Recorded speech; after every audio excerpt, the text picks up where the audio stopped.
We're going to now revisit the vision of Yetzirah, which is called Maaseh Merkava. It opens with this: "Vahi ב-30 שנה ברביעי בחמישה לחודש, ואני בתוך הגולה על נהר כבר, נפתחו השמיים ואראה מראות אלוהים." In the 30th year, this is understood as the 30th year after the destruction of the temple, on the 5th day of the 4th month, which is the month of Tammuz, when I was in the community of exiles by the Chabar Canal, the heavens opened and I saw visions of God. And there speaks about the word of God speaks to him, and what he sees, it's a very strong sense of motion. "Va'erev hine ruach se'ara ba'a min hatzafon," a stormy wind, "ve'esh mitlakachat," a huge cloud and flashing fire, "ve'noga lo saviv, u'mitocha ke'en hashmal mitoch ha'esh," surrounded by a radiance, and in the center of it, in the center of the fire, a gleam as of amber. So here the translation chose to translate amber. Again, not clear. It could be the sparks, the one see when coals are burning. This is definitely not a clear statement. This word venoga, noga lo saviv, later will become a central element in the Zohar literature, as it will become a term called klipat noga, the shell of noga. It will be also identified with the planet Venus. The Hebrew name for noga in Hebrew is Venus. The Hebrew name for Venus is noga. Noga means glare or shining light, but we'll see later on that there is a concept that is developed from medieval times through the Zohar of shells or evil forces, and here they interpret this verse as there's a fire, there's a cloud, but it's trapped within the noga, within another realm. But that's a later interpretation. When we look at the pshat of the pasuk with the text as we see it in the verse, it shows just a great commotion, wind, cloud, fire, the same way we saw the meditative speech yesterday. ומתוכם דמות ארבע חיות, וזה מראיהם דמות אדם להנה, וארבעה פנים לאחד, וארבע כנפיים לאחד להם. In the center of it were also the figures of 4 creatures, and this was their appearance. They had the figures of human beings. However, each had 4 faces, and each of them had 4 wings. This is an imagery that we find in ancient Babylonia. Caroline, you mentioned, like, you want to know what happens for a prophet who lives in Babylonia. The rabbis already in the Talmud made that statement. They say, "En shnei nevi'im mitnab'im b'signon ehad." 2 prophets do not deliver their prophecy in the same language. Meaning that even if you have 2 people side by side who simultaneously receive a prophecy, let's say directly sent to them from God, the way they would communicate it to others will be different. And that's an insight which you could say in general about language. And as we saw so far, language and mysticism and divine revelation are tightly connected. So 2 people would report the same experience or would describe the same book in different languages, in different terms. And obviously when we speak about a mystical experience, and why is it so? Why would those 2 people report it in different terms? Because of their own background, because of their upbringing, the imagery, the symbolism, the analogies, the interpretation. Even though it's a divine message, it is always filtered or processed through the human mind and soul that delivers it. So for Ezekiel living in the diaspora, it could be that for him, when seeing those images on Babylonian temples, that somehow for him had the connotation of divine creatures. So even when he has this vision with the power of prophecy, he associates it with these creatures.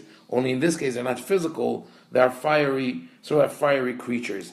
So we have to imagine arba hayot, living creatures. They're not human, they're animals, meaning living creatures. They are humanoids, meaning like they have 2 feet, 2 hands, but they also have wings, and they have 4 faces. So the body is 3-dimensional, but when you go to the face, it has 4 different facets. And the legs of each were fused into a single rigid leg, and the feet of each were like a single calf's hoof, and their sparkle was like the luster of burnished bronze. Very similar to them some statues that one can see in archaeological excavations. The regel yeshara not necessarily is like the legs were fused into one leg. It could mean that it doesn't have the kneecap, it is not bendable, and it ends in a hoof and not in a human foot.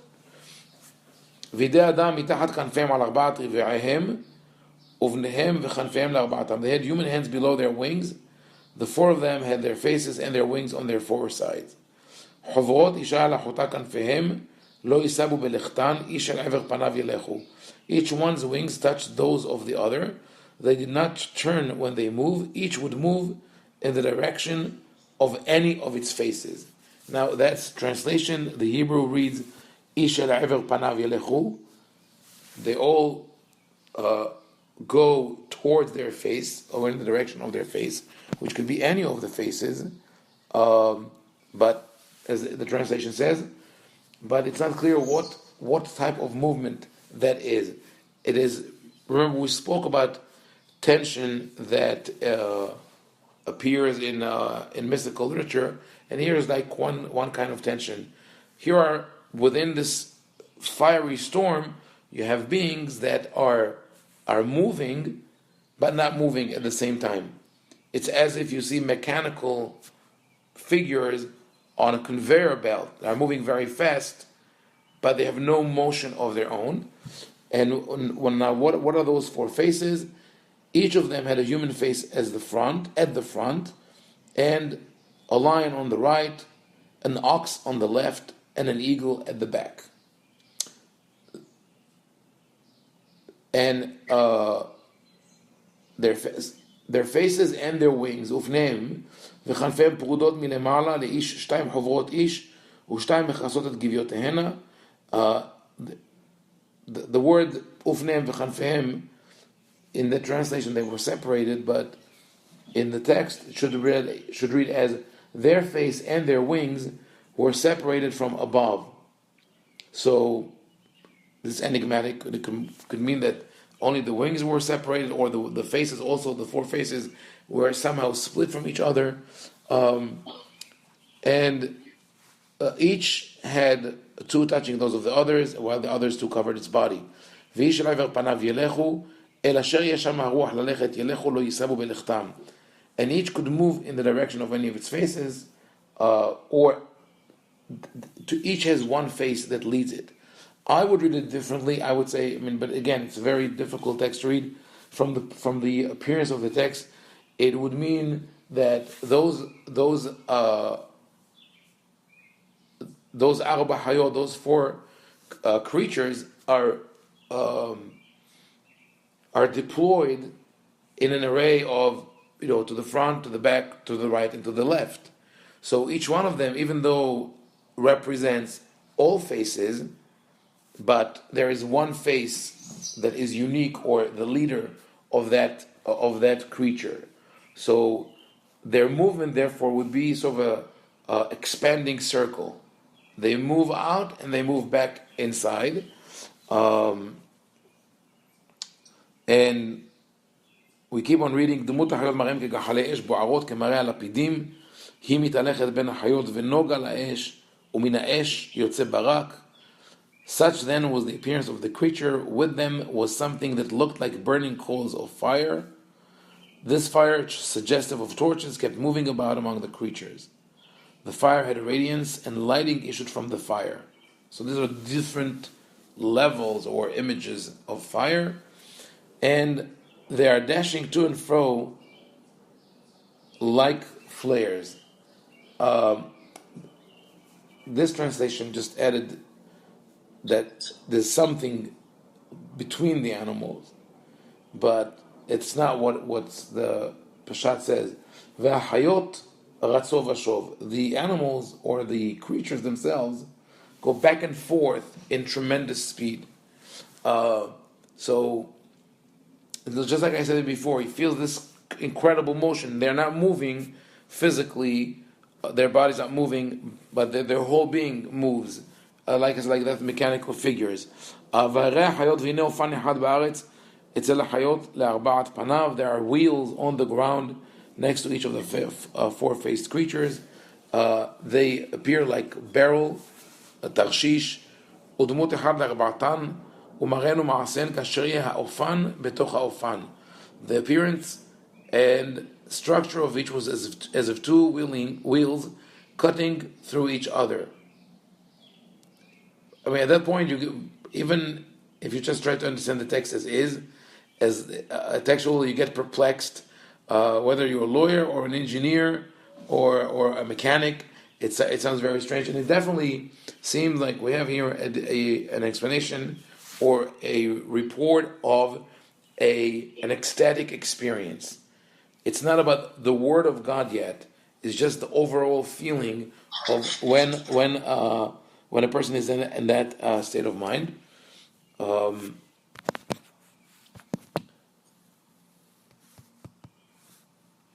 It's sort of I would say, a dream quality, only much more intense. One of the things that happens during a dream is that not only our subconscious is active and floods us with images, we lose some of the clarity and the organization that we have when we are awake. For example, it's very common that in a dream, you report a dream and you say, I was about to open the door to enter my house, and then when I entered, I found out it was the school, and I was greeted by someone who I thought was my mother, but then it turns out to be my teacher or a neighbor, and so on. And what happens? This was analyzed scientifically, and what happens is that we have drawers and files and cabinets in our mind where we file things with labels. So we tag everything that we see and we keep in our memory. We tag with, for example, door, woman, young, old, school. So they have many different labels. And this way, when we need to pull them out of that database, we will look for the tags. When we sleep and we're in a dream state of mind, those drawers are like open and everything flies around. So we move from one door to another door, from one person to another person. It all mixes up, and that is what happens also during that ecstatic experience. On one hand, one can have a heightened sense of awareness. On the other hand, images and ideas that he has in life are all mixed together. So we have this fantastic world. But I think the overall feeling is that of, on one hand, movement. On the other hand, there's some static existence. There's fire. There's speed, blinding light, and all is very, very intensive. Here, in verse 18, "V'gabehen v'gova lahen v'yir'a lahen v'gabotam melot einayim saviv la'arbatam." Their rims were tall and frightening, for the rims of all four were covered all over with eyes. So we don't know if this is referring to the wheels or to the animals. And when they move as if they are humanoids based on wheels that just roll on them. Maybe like, imagine someone on a Segway. That would be maybe the imagery. But they are tall and frightening, and their back, or maybe there's like a hump, is full of eyes. This continues like that. You could read the rest of the chapter. The creatures move with the wheels. The wheels move with the creatures, and in verse 22, above the heads of the creature was a form, an expanse with an awe-inspiring gleam as of crystal or as ice, spread out above their heads. Here in verse 24, when they moved, I could hear the sound of their wings like the sound of mighty waters, like the sound of Shaddai, tumult like the din of an army. When they stood still, they would let their wings droop. From above the expanse over their heads came a sound. When they stood still, they would let their wings droop. So when we read the word expanse, literally it says rakia, which is translated elsewhere firmament, and that means a thin film of metal. And this is how the ancient world viewed the heavens. They thought it's some kind of a thin film above which there's water. Sort of, they felt that we live in a bowl covered by saran wrap, and the rest of the universe rests on that.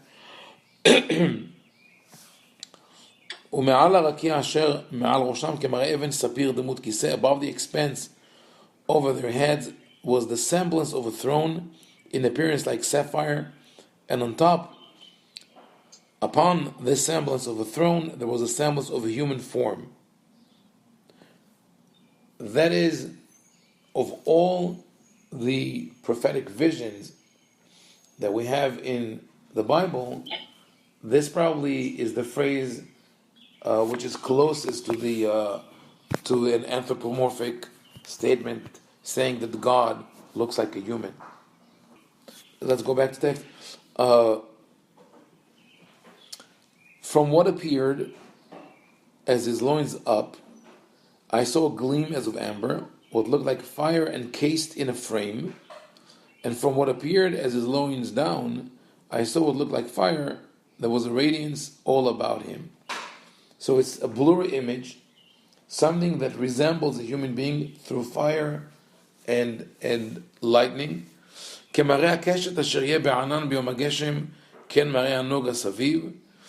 the appearance of the bow which shines in the clouds on the day of rain, such was the appearance of the surrounding radiance. That was the appearance of the semblance of the presence of the Lord. When I beheld it, I flung myself down on my face, and I heard the voice of someone speaking. So this concept of falling down, I mentioned before, this is a state of prophecy. The person is completely possessed by prophecy or by the ecstatic or meditative experience that the brain has no faculties to control the body. The body becomes limp and falls down to the ground. So following that, Ezekiel has this prophecy delivered to him. So this is the text known as Ma'aseh Merkava v'Yehezkel, which the rabbi said you cannot teach to an individual unless he's very knowledgeable, and which became the base for many Kabbalistic sources. This is not as much, would say, a basis for the Zohar literature, but is a basis for the early Kabbalistic literature. But what we take from this chapter, from chapter 1 in Ezekiel, I think more than anything is just a feeling of one being overwhelmed by the visions, by the sights, and all the natural elements of water, ice, wind, heavens, the natural world. They all represented there. Images from his own memory, from his own knowledge. This is where he is. But it does tell us. I mean, later on, there's a prophecy delivered, and it's very detailed and clear. So the rabbis made a comment on that statement of Ezekiel, and they said that what Ezekiel saw was not unique. This is the experience of all prophets. The only thing that sets Ezekiel apart from other prophets, they say that he was a novice. It was not an expert or as knowledgeable as other prophets.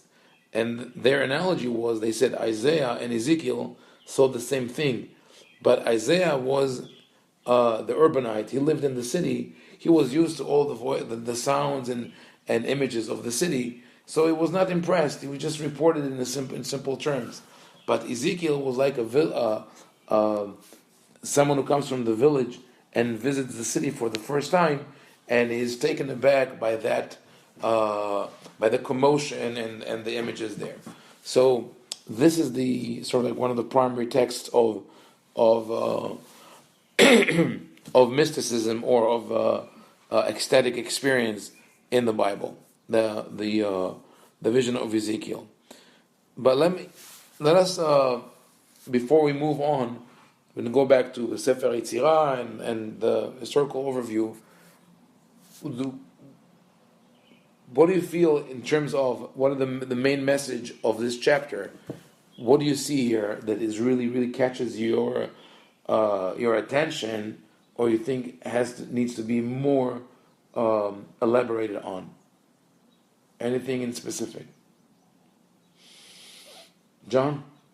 Well, some of the imagery sounds like temple imagery. I mean, the creatures sound a little bit like cherubim, and the four directions sounds a little bit like some of the architectural structure of the temple, like the four horns on the altar, and the burning coals of fire sound a little bit like altar too. So it sounds a little bit like somebody whose vision is in great part made up of images he already internally knows, Mm-hmm.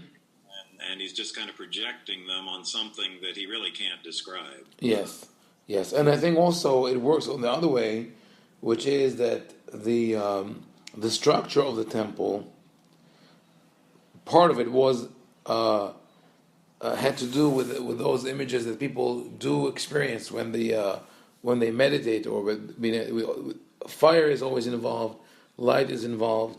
So maybe that was meant to invoke that feeling.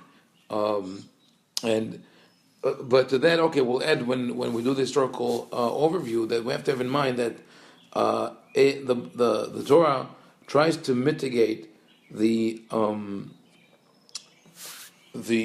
presence of outside factors in the spiritual experience, because when you look at other temples at the time, and even into modern period, there were many different methods that people used in order to enhance the spiritual experience.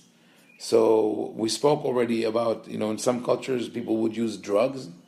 It's interesting that the Hebrew word for drugs, the modern Hebrew for drugs, is samim, and that word is actually used in the Bible when the Torah speaks about the incense.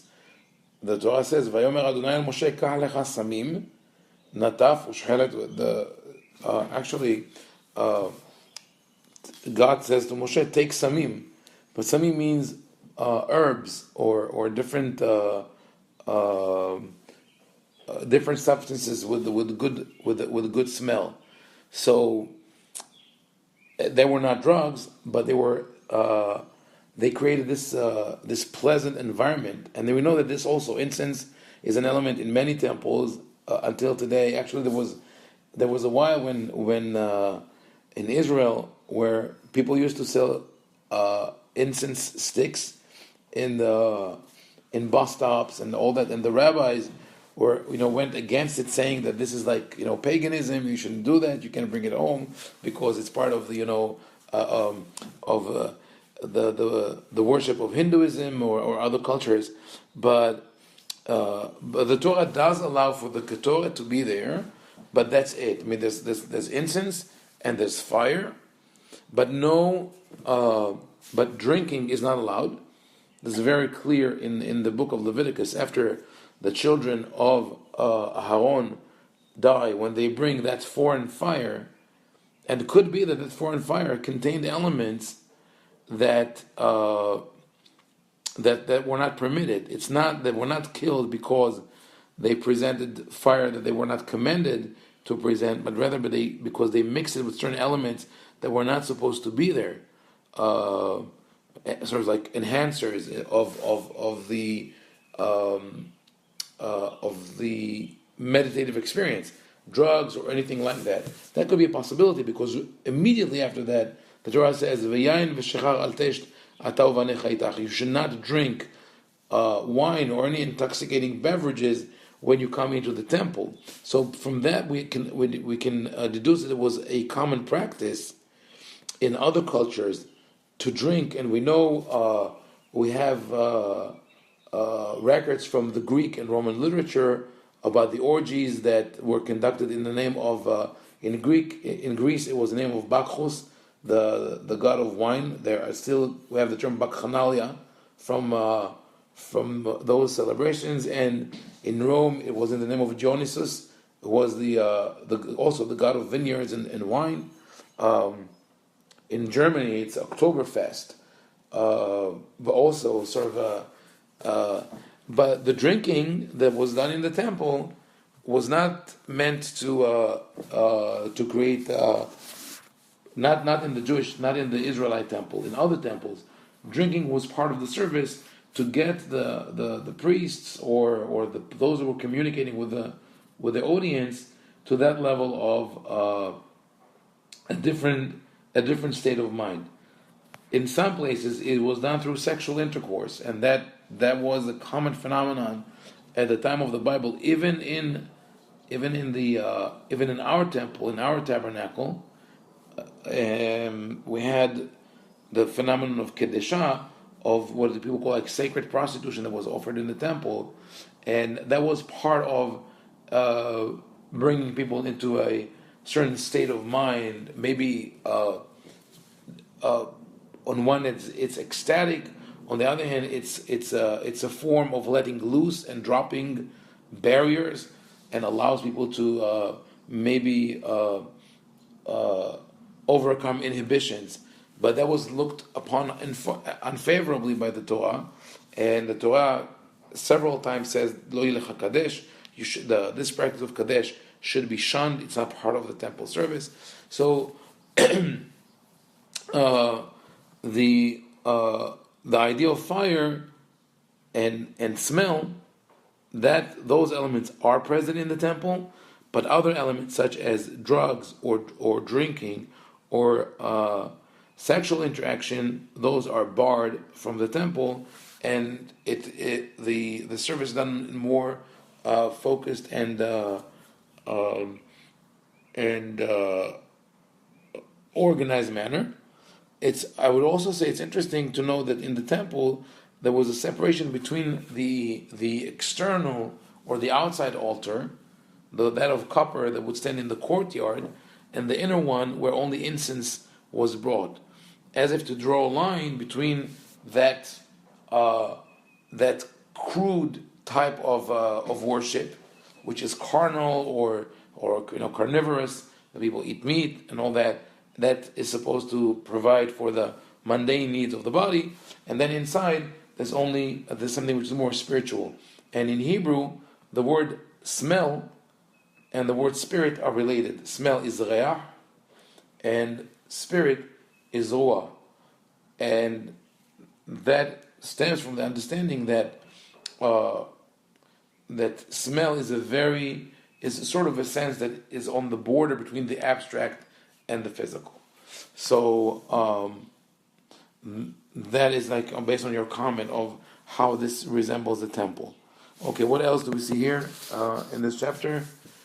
And we're doing that without entering all the mystical literature around it, just saying that this is an anchor to some of the mystical writings afterwards.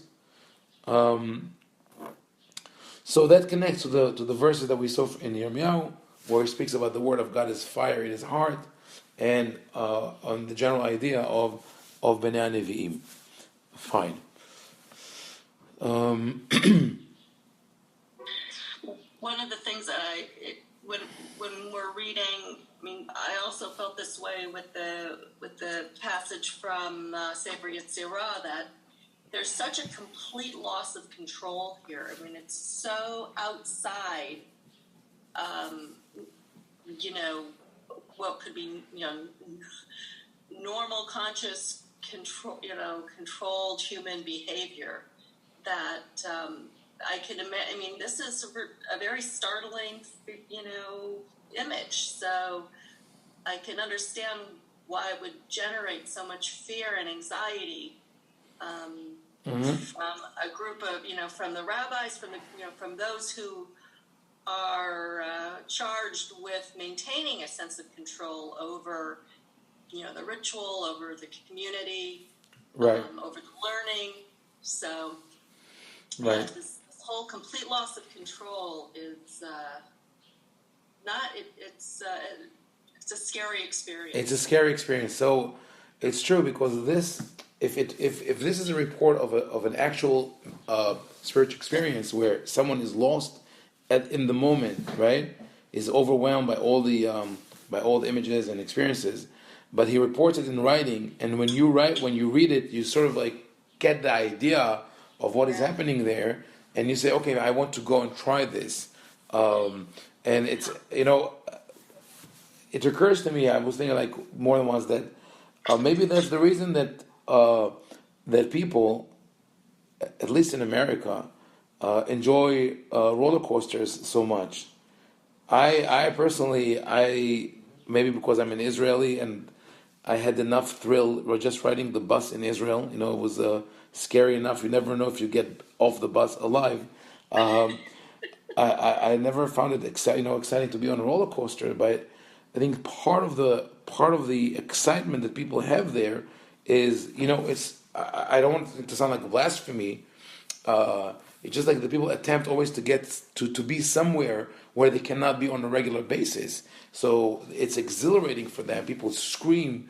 They know that on one hand they're safe, but on the other hand they're like now moving at a tremendous speed. And then you take it to people who do extreme sports, rock climbing or bungee jumping or skiing, that people defy nature or physics to feel that they have this kind of, on one hand, they could, in a controllable way, bring the situation to where there's no control, that where anything can happen, and it's very exhilarating. It's sort of a spiritual experience. So, and yes, you're right that the rabbis were trying to control that, and we will see it in every generation. Whenever a certain literature or genre or practice seem too dangerous or too open-ended, there will be someone who would come in and say, okay, we must define our boundaries, and we must decide exactly how things are done. A lot of the, for example, the restrictions that religious societies, most religious, not all of them, but most religious societies, the restrictions that they put on, mostly on female modesty, but also on male sexuality, meaning of teenage boys, of how they treat their body, etc., is because of the fear of this sexual drive that is uncontrollable. Much later than the literature that we read now, 1700s, 1800s, there will be great opposition to the Hasidic movement, because the Hasidic movement sort of brought down the barriers and said there are different ways to worship God. You could do it through dance, through song, through chanting. And everybody said, no, this is not organized. This is not controlled. We have to be able to control this. So, and that is part of the tension that I mentioned that we find in mysticism. In the Zohar literature, there's an attempt to take, in part of we'll see that, an attempt to take all this and organize the sort of that spiritual experience, and that's where we have the evolution of the theosophy of trying to understand the essence of God. It starts in Sefer Yetzirah and Safrut Echalot, which we are in the process of reviewing now, with trying to give names and words, put words to all these experiences. And in Safrut Echalot, there is a whole pantheon of angels that are sort of representations of God.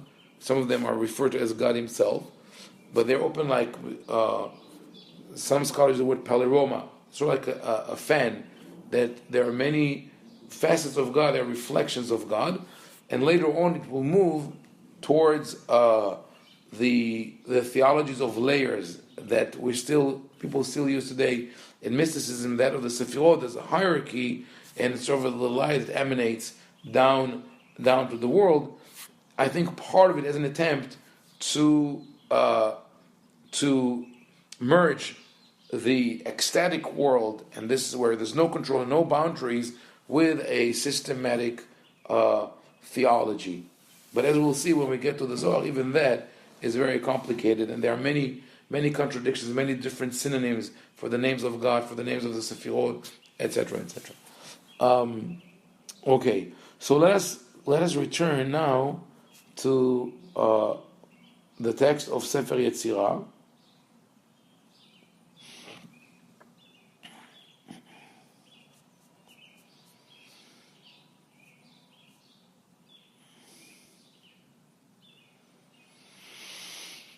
Okay, so this is the first chapter. The first chapter. We are in Mishnah Tet. 10 ספירות בלימה, אחת רוח אלוהים חיים ברוך ומבורך שמו של חי העולמים, קול ורוח ודיבור, וזהו רוח הקודש. The following are the 10 categories of existence out of nothing. The first one is the Spirit of the living God. Praised and glorified be the name of Him. Yeah. Oh, sorry, Sherry. I can't see the top part. So where? Oh, it's Sefer Yetzirah. It's the first chapter. Oh, Sefer Yetzirah. Oh, we're back to 1 of 114. Okay, Yes. Yes. No problem. And we are here. You see where the cursor is. This is in Mishnah Tet. Ahat Ruach Elohim Haim Ovadia. So in the English, you're here. 1 second. 1 second. Okay. No.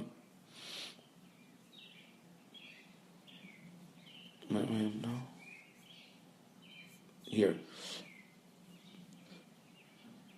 So the articulate word of creative power, the Spirit, and the Word are what we call the Holy Spirit. That's where we stopped yesterday when we were discussing Sefer Yetzirah, and that is a concept that is common to Rabbinic Judaism. This is how Rabbinic Judaism views the book of Bereshit. The man is created lenefesh haya. They translated leruach memalela, a speaking spirit, meaning that is the unique character of mankind. We are speaking. We have the ability to speak and to communicate. In Christianity, also, based on the Greek, the logos, the word of God, the word is God. God and the word are the same, and I think that is an insight that is based on our observation of the world, and seeing that the tremendous distance that humans have from animals, with thousands of years of research and us trying to understand and crack the code, the language, we still have there's sort of an abyss between the way we communicate and other living creatures communicate, and that is how people understood the image of God. So if we are the image of God and we have the ability to talk, then God is the creator through word and through language. It's interesting that I think that today, the more we understand the physical or the natural world, we realize that everything really relies on communication. Whether we talk about subparticles or the genes in our body, they have to communicate with each other. Neural networks, not just our language, everything is about communication, and that is something that I think we could relate to in the way the author of Sefer Yetzirah describes the first level of existence. So remember, at least according to my interpretation, the Esel Sefirot are not spheres, are not realms or existence, but rather the author takes the concept of 10 digits and says that with them you could create infinite number of combinations. But once he uses that, then he goes to just a more abstract presentation of 10 stages. So that was the first Shtaim Ruach Meruach, and we'll see now. And just as introduction, we'll see that he refers to three elements: the elements of wind, Ruach, Maim, water, and Esh, fire. Now, with that, it deviates from the Greek philosophy or naturalist understanding of four elements, the four being dust or the earth. Later on, in medieval Kabbalah, this element will be sort of squeezed back in. But Sefer Yetzirah uses the concept of three elements only: spirit or wind, water, and fire. So the second stage is wind from wind, spirit from spirit. Hakak v'hatzav, he engraved and sculpted into it 22 fundamental letters. Shalosh imot, three mothers or three essential letters, which are Aleph, Mem, and Shin, that he sees as representing Esh. Aleph is Ruach, spirit, Mem is Maim, and Shin is Esh. Sheva Kfulot, those are the letters with the Dagesh, which we still have today, Beget Kefet, Bet, Gimel, Dalet, Kaf, Pei, Taf. But in his system, Resh was also a letter with a Dagesh. We don't, Megan, you're right, I see you. You're wondering about that. We don't associate Resh with a Dagesh today. There are few cases of Resh with a Dagesh in the Tanakh. One of them is in the book of Shemuel at the beginning. It says that Hannah and Penina, the two wives of Elkanah, were fighting, and the word Har'ima is with a Dagesh in the Resh. So this is a method of pronunciation that has been lost on us, just like the difference between the Sin and the Samech. But in ancient times they still had that. And Shtemesre Pshutot, and there are 12 simple letters. Veruach Ahad Men, and they are all the Holy Spirit. So this is again the emphasis on the language as the foundation or the building blocks of the universe. Shalosh, the third element, was Maim Meruach, water, which come out of spirit, and in the water, God has engraved and established in them Tohu Vavohu. Here, Tohu Vavohu.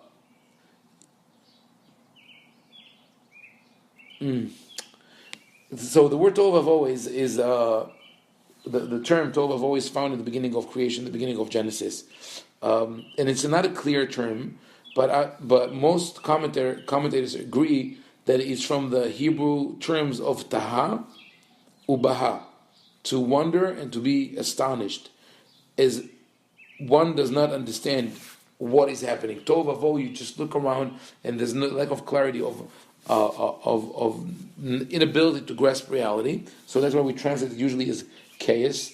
Refesh Vatit, mud and loam. Hakakan kemin aruga, itzivan kemin homa, Sikham kemin ma'aziva. Here you could see the definitely the influence of Mishnaic language. This is the language you could find in the Mishnah when it speaks about agriculture or construction. It says he made them like a bed, not a bed of that you sleep on, but a bed of flowers. Put them up like a wall, and surrounded them as with a rampart, or I would say like a ceiling. So this is something that we can definitely not attribute to a human being, to create sort of bricks of water that are infused with spirit, and they become buildings. So that is maybe how he views the universe beyond the world. When people look at the heaven, they see sort of that we have this verse in Tehillim 8, Psalm chapter 8, when he says, I look up to the heaven that you have established. In many places in Tanakh, we have the terms like Amudei Shamayim Yerofafu, the pillars of heavens are becoming weak. They looked at the firmament of the heaven as something which is built, sort of bricks of air over this, like the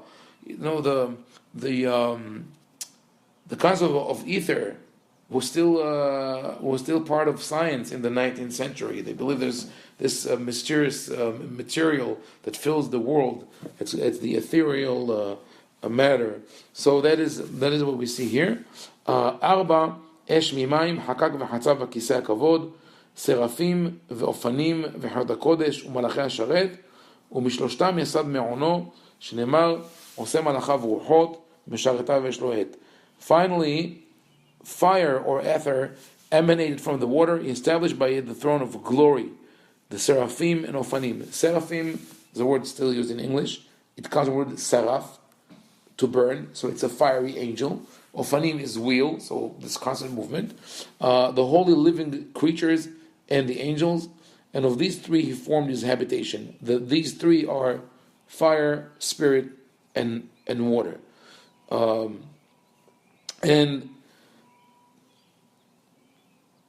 in the final Mishnah, in the first chapter, there are two more Mishnayot. That we have a description of how there are 10 cardinal points, and in each one of them, God uses a different combination of the letters of the divine name. So we have Yud Hey Vav, then Yud Vav Hey, Hey Yud Vav, Hey Vav Yud. There are. How do we get to those 10?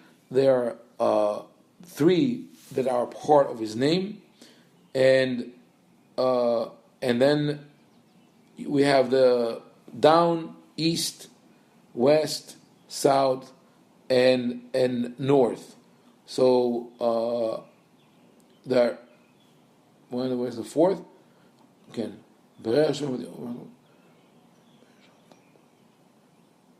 so 3 of them belong to the name, and 7 others belong to the 6 sides, up and down, and the completion of all of creation. So that brings the number to 10. As I said before, some people see that some scholars see that as an essential mystical text, and that is also how the early mystics of medieval times saw it. Others say it's more of a philosophical work, speaking of creation as an abstract act of building language and infinity together. But be as it is may, it became that later on the elements and the ideas that I mentioned here became integrated into the Zohar literature. And one of the main elements that has been taken from Sefer Yetzirah and incorporated into the Zohar, famously, is this concept of the Eser Sefirot, of the 10 spheres, or the 10 counts. But only that in the Zohar it will become 10 different manifestations of God based on a verse from Divrei Yamim. Well, we'll see it later when we get to the Zohar. So we'll stop here now.